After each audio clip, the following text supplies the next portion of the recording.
The Neocon worldview has no leaders, no tribunals, no central authority, and no arbiter of political thought or foreign policy thought on any of the issues within the Neocon worldview and the Neocon ideology. I'm writing this now specifically to help centralize my views, my beliefs, my thoughts, and my concepts as a whole for the purposes of making the Neocon ideology, as it is understood to me, more accessible for people to read and to learn about. The first thing to note here is that the Neocon philosophy is more than just a stance on politics. It is a creed just like the other well-known political philosophies in the past century. It does not solely exist in the realm of politics, but it does not have any social views. The social views of a person have no link or relevance or bear any ideological points outside of their original concepts. They have no link to the Neocon worldview whatsoever. The crucibles of the Neocon ideology are as follows. 1. A belief that human rights and free speech are the highest and most important values over all other values in this world. 2. The belief or sense of justice and desire to punish those who violate human rights in order to preserve its sanctity and to deter others who would want to try to violate those sanctimonious rights with no consequences. 3. The belief that military force is to be used to save the meek, help the desperate, save hopeless lives of those who beg for our help, specifically in preventing and punishing genocides, ethnic cleansings, and the prevention of race murder as a whole. 4. A high value in Western democracies, and the desire for the world to be covered with free and fair liberal nations so that we can all prosper in the highest potential way economically, morally, and ethically. There are many other tenets and pillars to the Neocon ideology, but they are not entirely necessary. There's a lot of variations, a lot of methods, concepts in the ideology that we simply all do not agree on. But these 4 points that I have listed here, this is the bare minimum that a Neocon must have in order to rightfully label themselves as one of us. Of course, that is just my opinion. Take it for what it's worth. There are some rather uncomfortable truths that are contained inside the Neocon ideology. As I stated before, it is a creed, no different than communists, fascists, socialists. It is an ideology. This creed was born after the atrocities of World War II, and it does have a concept of perpetual revolution in it. This is the idea that was created by Leon Trotsky on how to spread communism all across the world by defending any communist party under attack in another country. If I was forced to describe the ideology in one sentence with nuance, I would describe it as Trotskyism, but with human rights and liberty instead. Just because we are destined to go to war, or to have some kind of conflict with a country, it does not mean we have to preemptively invade it. We should focus on the worst offenders and violators of human rights.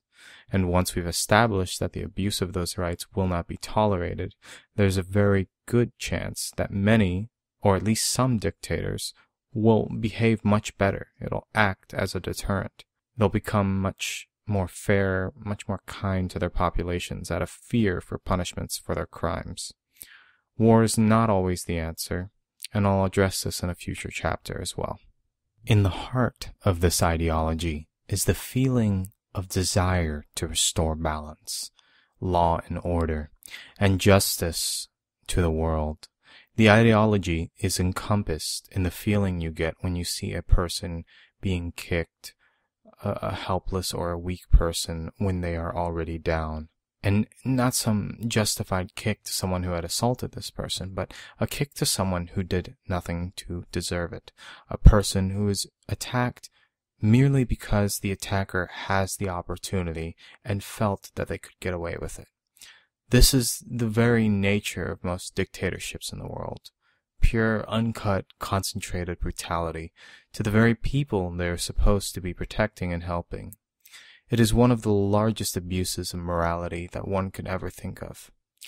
The Neocon ideology is the desire one feels to equal the imbalance of justice, to restore consequences to the actions of monsters, to make the leaders of the world feel fear when they contemplate abusing their populations, abusing the human rights of their populations, in fear that they may be punished by their actions instead of being able to get away with it and without even having to think about it. The desired goal of a neocon is a world where every leader values human rights and freedom of speech, so we can become more advanced as a society and transcend the simple living and day-to-day living that we currently endure. But to ascend to all of this greatness for all of our brothers and sisters in humanity, to protect human rights here, and eons from now we would also be protecting the rights of any sentient beings from death or harm anywhere in the galaxies. The ideology is the concept of self-sacrifice to protect the weak, inspire the young, and to achieve solidarity with all of our brothers and sisters in the world. The ideology is undoubtedly internationalist, but it does not require you want the destruction of nation-states. It does not require you open your borders. It is simply the refusal of being willing to sit idly by as the mass slaughter of your brothers and sisters in humanity occurs.